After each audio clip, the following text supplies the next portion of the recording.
Odisha staff selection commission OSS तरफ आपको notice release जाऊँगी 3/12/2024 नोटिफिकेशन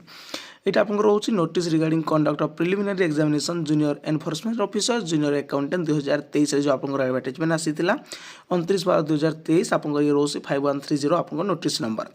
डिटेल्स कौन रोचे आपको देखो एडवर्टाइजमेंट नंबर आपको रोज डिटेल्स जूनियर एनफोर्समेंट ऑफिसर और जूनियर अकाउंटेंट ये आपको एग्जामिनेशन होगा जाऊँगी के 7/12/2024 रु 11/12/2024 पर्यंत थ्रू सीबीआरई मोड रे कंप्यूटर बेस्ड रिक्वायरमेंट एग्जामिनेशन रहिबो डिटेल्स प्रोग्राम रे देखि पारिबे 7/12/2024 रु 11/12/2024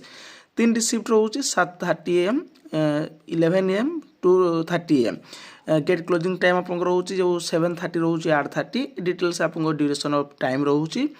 2 घंटार आपंकर समय रोचे examination the candidates have to give there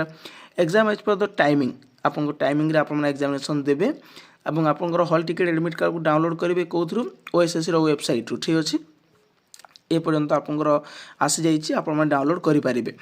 तो एतिक रोज इनफॉरमेशन आपंकर ओएसएस रे आपंकर एग्जामिनेशन होगा जाऊँगी जूनियर एनफोर्समेंट ऑफिसर और जूनियर अकाउंटेंट थैंक यू।